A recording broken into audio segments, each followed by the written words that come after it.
Our next speaker is Sophie Baron.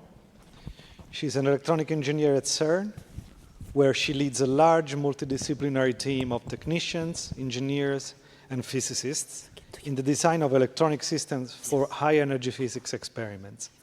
She's a recognized expert in timing distribution, targeting picosecond level precision. Her name has become synonymous with TTC, the timing trigger and control, the timing system that is used at CERN in all the LHC experiments. Thank you. Thanks a lot. I'm just trying to put the mic here. Is it fine? Do you hear me well? Okay, great. Okay, thank you very much for the introduction. So I'm very pleased to be there. I'm very glad to have been to be invited to give you a short introduction of FPGA in detectors and in particular FPGA, future of FPGAs today. So I took my good old crystal ball, which I tuned a bit so that I can use it for high energy physics detectors and in particular for FCC. And I had as well to ask a friend of mine for the beyond because it's a bit complicated to evaluate the life of FPGAs so far away. So just before going into the future, I just thought that it would be good to give you a short introduction of what we do with FPGAs in detectors and how they look like. So especially for those of you who are not in the field. So, so in a high energy physics detector, so I just took one example. So it's the cross section of Atlas, but I intend it to be like a generic experiment. So you can see there that, so I'm trying to use the pointer, but it's not so easy. So bear with me. I'm just pointing not very well. So there are two parts in a detector, typically. There is one part which is in the experimental cavern, where actually the beam is really passing through. So you can imagine that the beam is arriving there just through the screen. And so this part is exposed to a relatively harsh environment. So radiations, sometimes very low temperature, high magnetic fields. So it's a place which is not very nice to put FPGAs, but nevertheless, we have FPGAs there. And after, behind this big concrete wall that you can imagine there is a second cavern that is called the service cavern, where we have most of the FPGAs that we call back-end FPGAs, which are actually specialized in three main fields, which is trigger, DAC, which is data acquisition, and control and timing. So I will just try to quickly walk you through these four families. So I will start with the front-end FPGAs, so the ones that are in the bad side of the detector. So these guys, they are in charge of the first-line digital processing. So just after the ADC conversion of the signals from the sensors, you can imagine that we are doing like very simple and very preliminary data processing, just to basically restructure the data, reduce whatever we can reduce, like simple things like zero suppression or subtracting pedestals, stuff like that. And they are, as I mentioned, in harsh environments. So not only they are suffering from high radiation doses and influence, but they are as well suffering from high magnetic field, and we cannot access them very quickly and very easily because they are in the zone where we avoid to go during run. So of course, if we can, we avoid using FPGAs and we try to use ASICs. But sometimes, unfortunately, we cannot do otherwise. So we try to place them, let's say, meters away, so more on the tracker or even calorimeter side, so the further part of the detectors, so that we are a bit less exposed to radiations. So preferably there, we use flash or anti-fused FPGAs, in particular microchip FPGAs. So there are many of them that we could use there. So either they are radiation tolerant if we can afford it, or radiation hard. But they are quite expensive and logic limited. So sometimes we cannot do otherwise but putting SRAM-based FPGAs. So we do that sometimes with the 7 or the ultra-scale families from AMD. But in this case, we need to code it specially in order to radiation hard, to make them radiation hard. So, for example, we do triple modular redundancy, which means that we triplicate everything and we have a majority voting after. Or we do some scrubbing of the configuration using like a flash memory behind that is used actually to check the quality of the configuration and to reconfigure the FPGA very regularly. So an example of this is this board, which is quite a big board, which is the Alice Tracker readout unit. So it's about 5 meters from the beam. So already we managed to put it quite far away. And it is using a combination of an ultra-scale FPGA, so a non-radar FPGA, plus a pro-ASIC FPGA, which is being used indeed to scrub the other one. So the magnetic field and the dose, I mean, are not so high with respect to the rest of the detector, but still, I mean, it's not such an easy thing to have this type of FPGAs running in such an environment. So now I go beyond the wall and I look at the 3 families of backend FPGAs. So the first one that I will tell you about is the trigger FPGA. So these things are big beasts, basically, which are being used to identify the interesting events out of the billions of collisions that are occurring per second, as Eva mentioned before. So what we have to do there is we have to select which event to keep, because the event rate is at 40 megahertz, but the ultimate trigger will be 100 kilohertz and then even lower afterwards. So we do have to do that very, very quickly because I mean, collisions are happening every 25 nanoseconds. And we need the time for the information to go from the front end to the FPGA. There we process it. We decide if it's a good or a bad event, and we propagate down the information before the buffer of the front end to overflow. So it's a very, very short thing. So we have to do all these complete tasks that I listed there, for example, which are very complex. So for example, a trigger primitive identification, which is like finding clusters, so regrouping events from the same collision, doing pattern recognition, so tracks or showers, which are not so easy to analyze, momentum calculation, and so on. So of course, we need to pipeline all that stuff and to do that with a very controlled way. So we have no way to let a PC thinking about how to make the calculation and give the decision afterwards. It has to be extremely fixed in terms of determinism, in terms of latency. So it is really, really a challenging requirement. And so we need a mixture of various things in this FPGA. So we need hundreds of 10 gigabit transceivers, so not very high frequency transceivers, but still. And we need hundreds of them so that we can get all the data into one single place. We need a lot of logic, a lot of DSP slice, a large RAM, and we need to do all that processing in the logic and not in a CPU or a GPU. So ideal candidates for that are, for example, the Ultra-Scale Plus series from AMD, which is combining most of the things. And we have as well to install them in quite large boards because of this big throughput. I mean, we have a lot of inputs to handle. So typically ATCA, which is a telecom form factor, so it's blades like this size about, where you can fit even several FPGAs, and for example here, I put the MuCTP from Atlas, so it's one of the boards of the level 1 central trigger. So it is an ATCA form factor. It has 2 Xilinx FPGAs, so 2 ultra-scale in this case on the top, plus a system on chip, which is doing the management. And there are 208 optical inputs, which are being analyzed in these 2 FPGAs before being exported as one output to the central trigger. So, voilà, so that's the trigger FPGAs. Now I go to the DAC FPGA, so data acquisition. So data acquisition is okay, it could look like the same thing, but in fact it's not exactly the same objective. So basically it regroups all the data. It is a bit more relaxed in terms of timing, but it has to send all that stuff together without any loss of information. Otherwise, you screw up completely your event. So it has to be super reliable.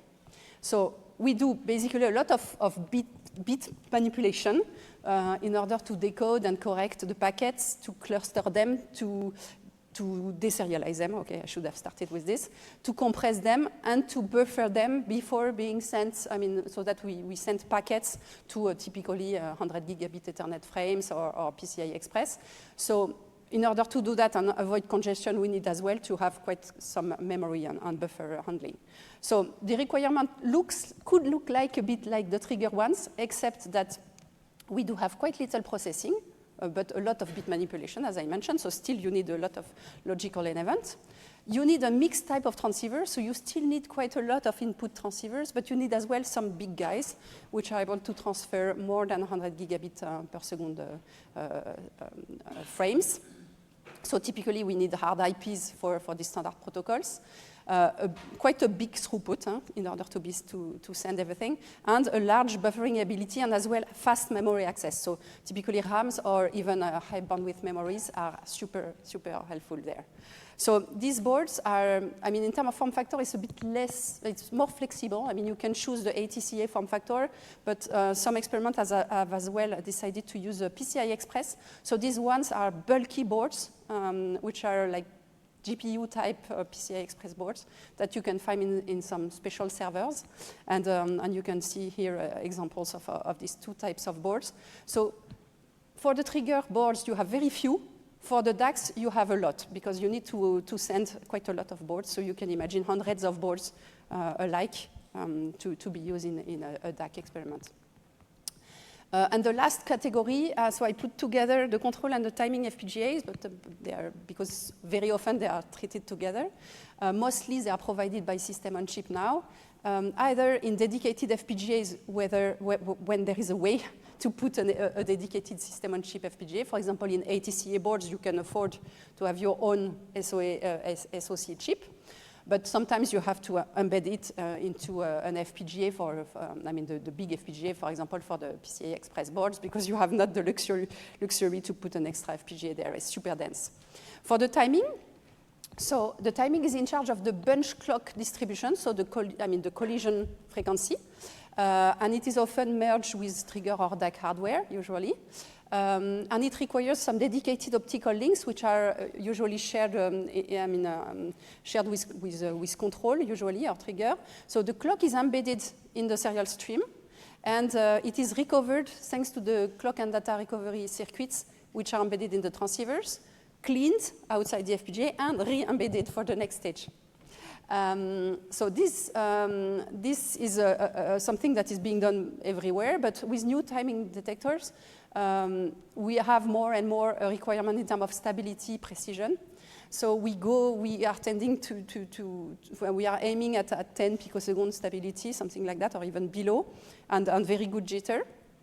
And that is not something that all the transceivers and FPGA types are able to guarantee, especially when you reset your systems. So we spent quite a lot of time on AMD FPGAs, which seem to provide some guarantees, but even like that, each transceiver is performing differently. So there you have the performance of two types of transceivers which are very close, GTY-E4 and GTH-E4, and with reset you can see that the determinism is not exactly the same.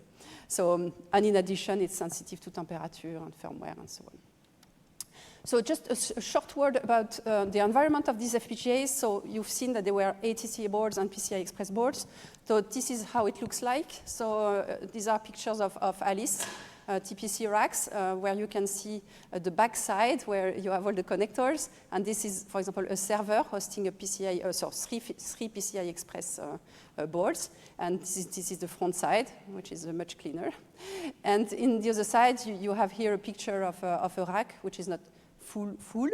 It's just carrying two blades, two ATCA blades that you can imagine that you will pile up that in a big rack.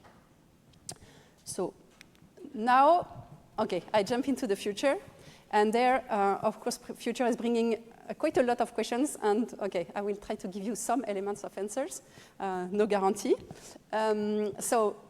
Okay, to talk about future of FPGA in high energy physics, of course you need to know the market trend. So I put this ingredient as the first one, but then you need many other ingredients, and you need to shake and to turn into your pot in order to get some information. So, and when you do that, you have a lot of questions arising. So I did this exercise, and I went through many questions. So I decided to answer 8 of them. And okay, they may be not exactly the answers you would like to see, but I will try to give you some elements there. So before going through these questions, I just give you a short overview of all the detectors that are coming. And I like this figure, which is quite busy, and you will have the time to look at it afterwards if you wish. And in particular, you can as well take the time to read the 10 pages out of the 280 of the detector roadmap reference document that has been written by the European Committee for Future Accelerators. So it's a document that was written a few years ago. And there is a special part about electronics and electronics for detectors. So that's interesting. And there, so in this document, you have the list of all the, let's say, challenging R&D lines that have to be explored in order to make the future detector possible. So you have a table, which is this one, which puts in perspective all the future detectors in physics. And you can see that there are many, and not only at CERN, but worldwide, versus all the concepts that have been identified as tricky. So they are not necessarily concerning on first line FPGAs, but many of them have an impact on what FPGA will be in the future. You can take randomly, so high data ASIC and systems, for example, link technologies, intelligence and front-end programmability. You could have, of course, high precision timing, radiation hardness, COTS. I mean, all these things have to be, of course, handled. And so you can see here that the big players in the game are the FCC EE, full of red dots, the FCC HH, which is even worse, and the Muon Collider, which has as well a very nice mixture of orange and red dots. So have a look later. I think it's a very nice introduction to this topic. So very quickly as well, I just wanted to give you a highlight on a few future detectors that are going to be, let's say, the basis of the discussion. So what is important there is to see that there are many parameters. Of course, there are many more than that, but some of them, and most of them in this table, have an indirect impact as well on the choice of our FPGAs and the activities they will have. So in particular, you can see, for example, this huge pileup, which is the number of collisions that you have every time you have two bunches interacting, so every 25 nanoseconds. You can see as well the very green zone, which is there, which means that the FCC EE will be quite relaxed in terms of radiations for future detectors. So that type of information have an impact. So let's go to the questions. So will we still have trigger FPGAs in future detectors? Because, okay, a trigger FPGA, as you have seen, is a lot of work. It's a complex object. So it's a balance between the benefits of the reduction of the data that you may have and the cost, because sometimes, I mean, because it's really complex to implement this type of triggers. So for HLHC, which is coming tomorrow, definitely the answer is yes, at least for Atlas and CMS. They have a very high collision rate, and on top of that, they have a high pileup, so 200 particles colliding, so 200 events every 25 nanoseconds. So it's a huge number of data that is going out from that. And a trigger is very important so that you can reduce and limit the raw data that is going up from the front end. So LHCb is a special case because they decided to be triggerless, and actually they will remain triggerless for the HLHC. So their collision rate is slightly lower because you have less bunches interacting in the center of the experiment. So it's about 30 megahertz.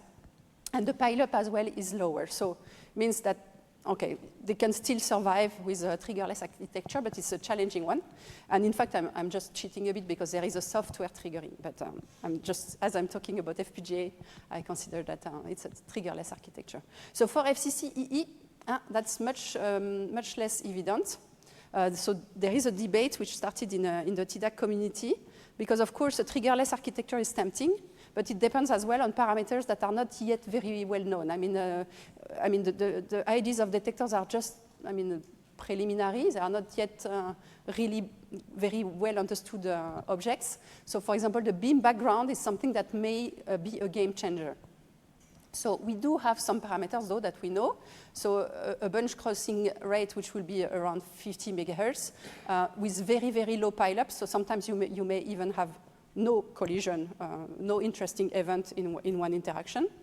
And in particular, the physics events, so the really interesting events can go down even depending on the type of program that we are looking at 200 kilohertz. So there will be beam background event, but there will be very, very low number of physics events. So that advocates for having a simple trigger solution where you can at least get rid of all the garbage.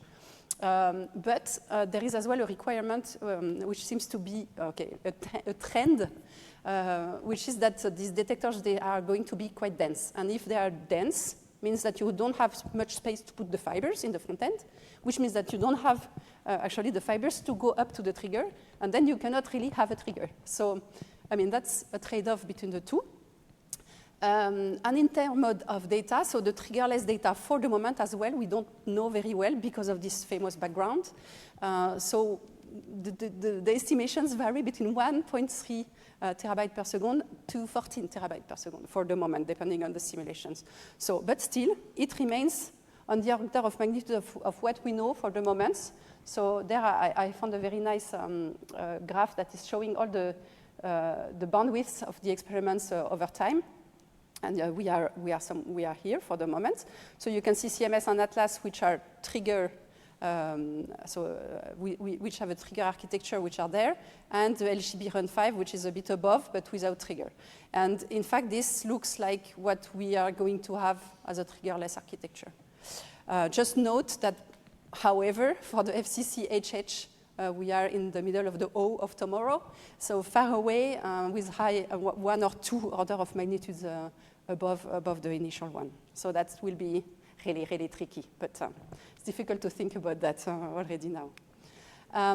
So if we keep a trigger, can we replace the level 1 trigger FPGAs with GPUs? Because it's a lot of processing. So indeed, I mean, Atlas and CMS, they are implementing neural network models on FPGAs. So, I mean, network model, I mean, neural network is very, I mean, it's GPU-like thing.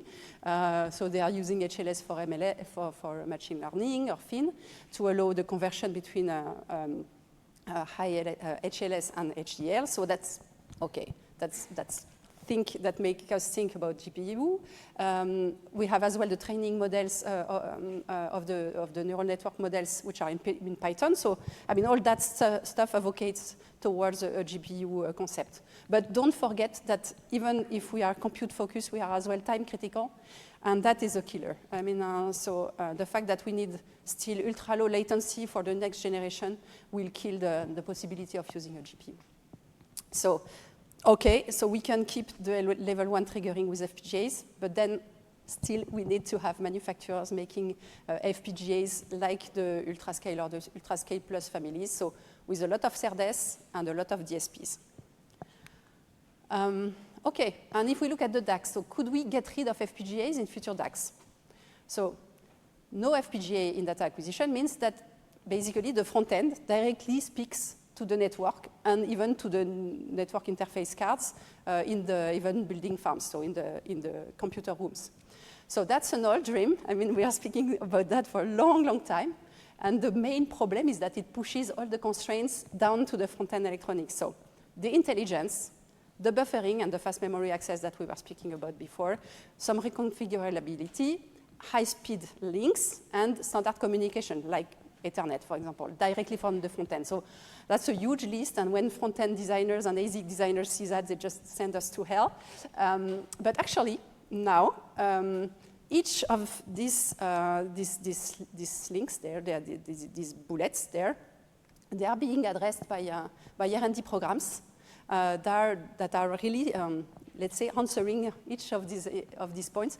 So I made a first spare slide that you can have a look later, where there is the link of all the R&D program allowing maybe to answer and to make that possible. In addition, you have to keep in mind that for FCC EE, the radiation, the low level of radiation makes that simpler. So, but still, I mean, even if we manage to go through all this R&D, it will remain quite challenging. But it's not a no. Will we be able to use FPGAs in the front end? Well, so if you remember, for FCC EE, very low radiations. So there is hope there. maybe we will be able to use SRAM FPGAs. But I mean, knowing the experience that we have already with SRAM FPGAs in a relatively low level of radiations, for example, in ALICE, I mean, it remains challenging. For the FCC HH, you remember as well that that was a very, very reddish color. We have a lot of variations, so basically 1 order of magnitude more than for current HLHC, so it will be a nightmare. So they're radiation tolerant or radiation hard FPGAs or even ASICs must be implemented. And in fact, we have 2 R&D programs there. So there is an R&D program to make radiation-tolerant RISC-V system-on-chip processors, which would be in an ASIC but configurable.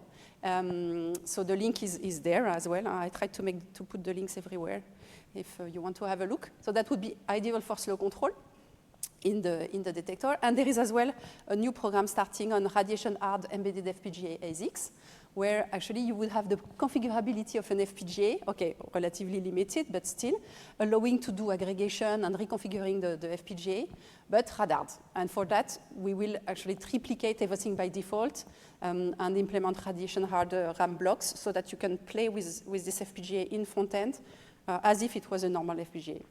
The only detail is that we need to implement as well to create the software suite for these tools and these objects, which is quite a challenge. So it's even more challenging than doing the ASICs. Okay, will the transceivers trend match the needs of future detectors? So that's always a question that we keep asking ourselves because it really depends on the market. So for us, on the front-end side, so if you imagine your FPGA, it is either talking to front-end and going back to front-end, or it is getting the data from the front-end and going to the back-end links. So the slow part is the part on the front-end links. So typically, for the moment, we are at 10 giga because we are implementing our own ASICs with special protocols, special forward error correction things, and so on. And okay, so for the moment, the technology was good for 10 giga. We are now implementing new R&D programs where we are implementing actually silicon photonics on the front end, and that allows us to go 4 times 25 giga in one fiber. So it allows us to go to 100 gigabit per second, and you could imagine that we could even push it forward, but actually it's not clear because it's not so easy to aggregate a lot of information in one single place before being sent to the fibers. I mean, you need to send all that over copper. It's a lot of material. For detectors, we want to minimize that. So, I mean, probably 100 gigabit per second is really the maximum. I mean, there will be no use to go further. On the high bandwidth side, of course, we are always, I mean, we are going with the market and a bit behind, let's say. So for the moment, we are working at basically 100 gigabit per second and targeting 400 giga, but it will probably increase with the need and as well the availability of FPGA. So to put that in perspective to what exists currently, so that is just a small table showing let's say the highest end of the 2 main manufacturers. So you can see here the maximum bandwidth of the transceiver types and their number. I mean, it's a maximum number.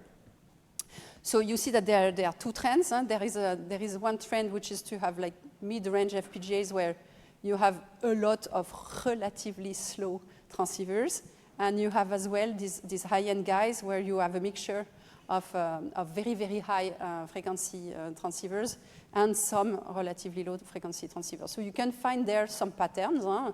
This one, for example, is a relatively good mixture for DAC, where you have relatively high level of low frequency, low bandwidth links, and some very high speed ones. And you have the same here for the trigger. I mean, this one is a very good match. Actually, they are even too good for us, which means that we are indeed paying the cost of having like 438 GTMs in an FPGA, which we don't need.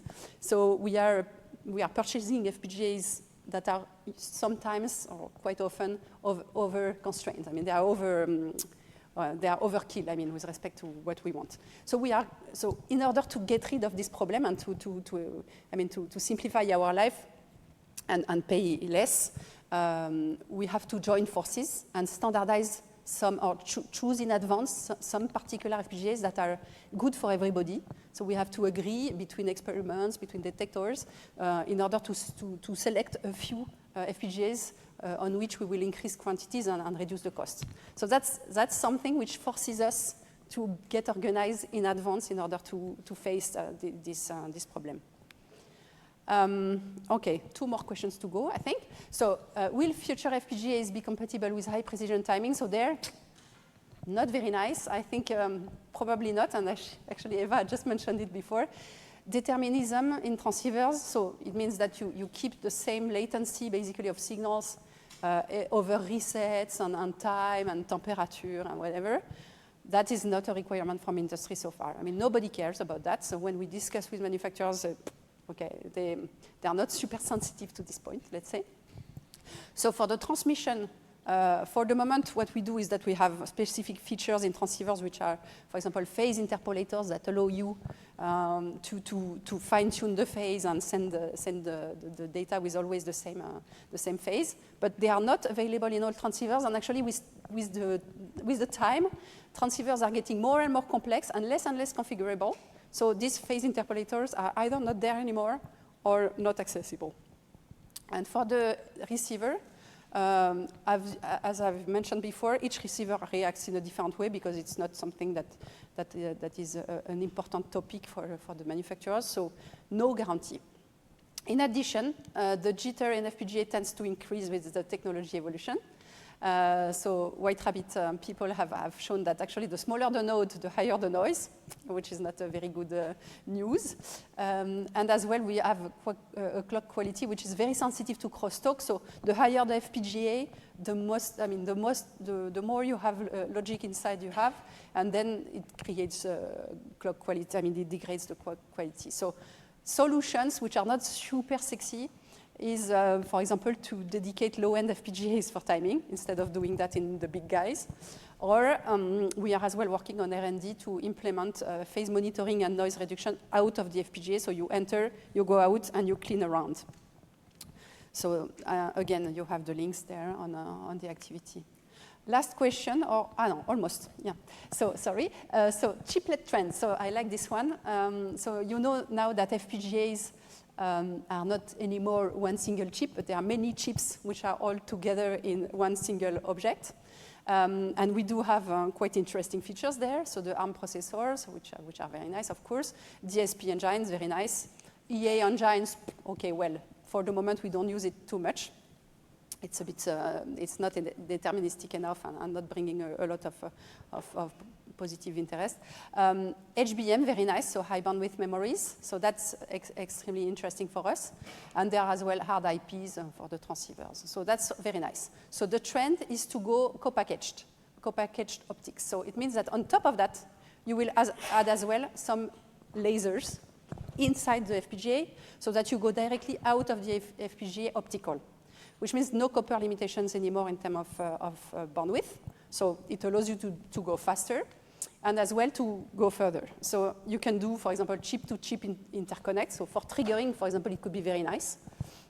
And you can as well provide faster Ethernet links for the data acquisition.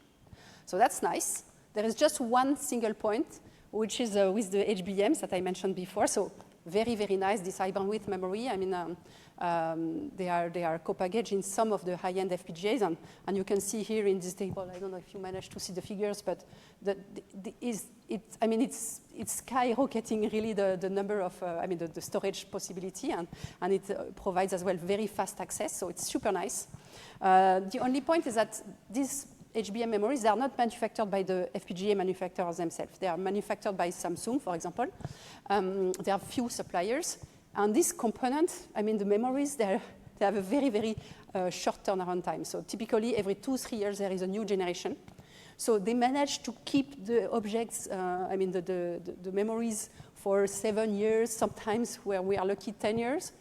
But it doesn't really fit with the time scale of FPGAs, which are typically on the market for 25 years. So when you have HBM in your FPGAs, they don't last long. So, on top of that, if the market drops for some HBM type, the manufacturers will drop it. So there will be a very early end-of-life notification. So it's a very high contrast with a high energy physics requirement where we have long development cycles and as well long life projects. So the mitigation there is to monitor that very, very closely and perform some early procurement, which is not always what we do. Last question. So on which type of boards will our FPGA sit? So far, we tried to fit into standards. I mean, we had the very nice VME crates at some point, which were boards of that size, where we could put blades. Then we moved to micro TCA, which were turned out to be too small. Then we went to ATCAs. In parallel, we had the PCI Express, so the full height, full length PCI Express add-in cards, which turned to be a very interesting and dense solution. So because I mean it's fitting in some particular commercial servers, and it is high density and directly connected to the server via the PCI Express port. But they have negative aspects as well. I mean, the cooling is quite challenging. The servers are very specific, so you have as well to fight a bit to find them. And we don't know if they will remain available anymore. So we are currently looking at other options, which are not anymore based on standards, because they don't have, I mean, there are no standards anymore on which we can fit. So it would be like, for example, a 1U rack-mountable pizza box type of box. But it will be as well challenging as everything. So the last question is, should I stop asking questions? I think that's time to stop my part at least, but I mean, it's now time for your questions. Thank you, Sophie.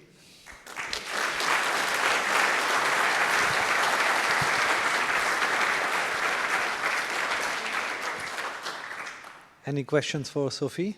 Please raise your hand. Javier. Yeah, Yes. then you can. You can turn on your. Thank you, Sophie, for the super interesting talk. I was wondering, since you identified the development of the tool chain for eFPGAs as one of the challenges, wouldn't it make sense to team up with the big open source projects, some of them present in this room, for synthesis tools, place and route, and bitstream generation? I mean, why not? Yeah.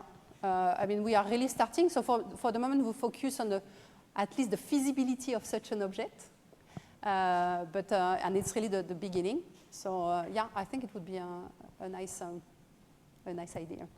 Yeah. Thank you. Any other questions?